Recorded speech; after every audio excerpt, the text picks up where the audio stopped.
A man driving through the desert saw something he couldn't believe. A tiny Mustang Foal standing alone on the road, trembling and close to death. What happened next would change both of their lives forever. If you're watching this story unfold, we want to hear from you. What would you have done in that moment? Please leave your thoughts in the comments below. And if you found this story moving, hit that like button, subscribe for more real-life tales of courage, and don't forget to turn on notifications so you never miss another powerful story. Now, let's go back to the beginning. It was a blistering afternoon in the Arizona desert. The sun beat down on Highway 89 like fire, turning the asphalt into a shimmering mirage.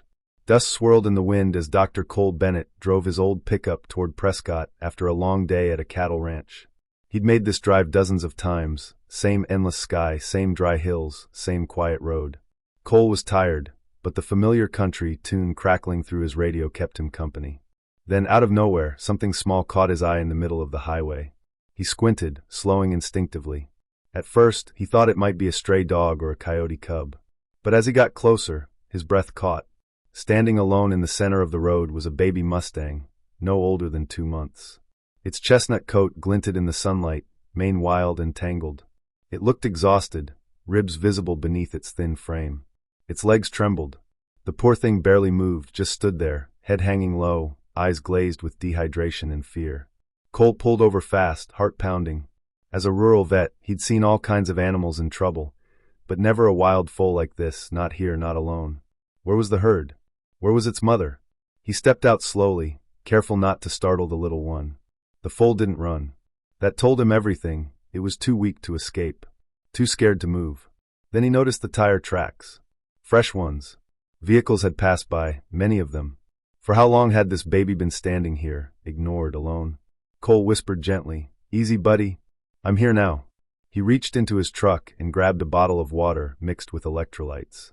Moving cautiously, he offered it. The foal hesitated, then drank, muzzle trembling against the bottle. It was desperate. Cole called the Bureau of Land Management, but they said it would take hours to get someone out. Hours this little one didn't have.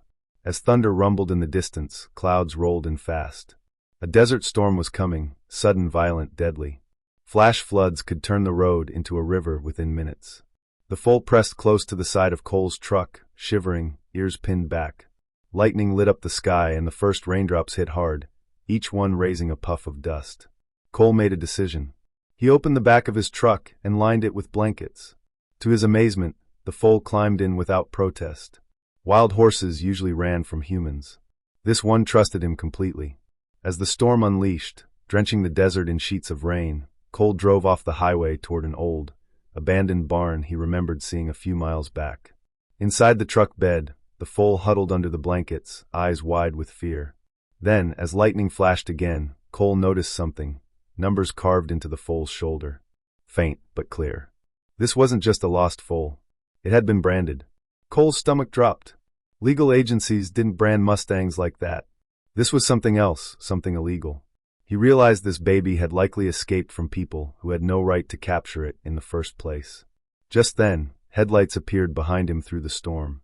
Slow-moving. Watching. The foal stiffened, body trembling violently. It knew who was coming. Cole's pulse quickened. He drove faster, taking sharp turns onto dirt roads he barely remembered. Behind him, the headlights followed. They weren't letting go. Through the rain and thunder, Cole pushed forward. He needed help, and fast.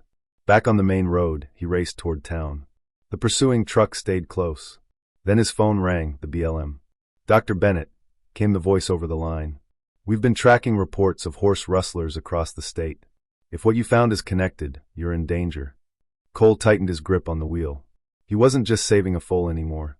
He was protecting evidence. A victim. A symbol. And those men wanted it back.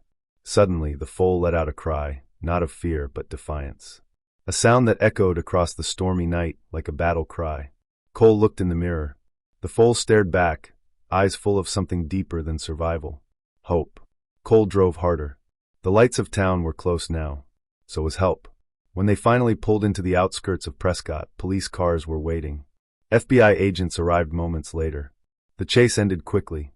The men in the truck were arrested. The foal was safe. But its fight wasn't over.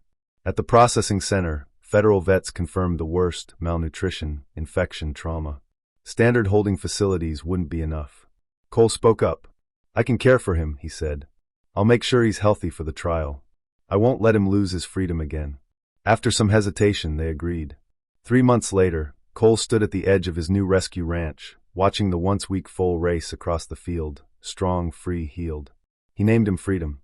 Freedom galloped with joy, hooves kicking up dust, mane flowing like silk in the wind. His scars were fading, and so were the memories of pain. Cole had applied to officially adopt Freedom through the BLM program, and they accepted.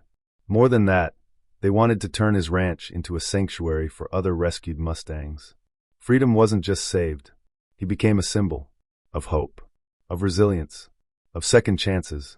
Moral lesson: compassion changes lives, not just for others, but for ourselves. Sometimes, saving someone else helps us find our own purpose. What would you have done if you saw a helpless foal on the road? Let us know in the comments. Hit that like button if Freedom's journey touched your heart.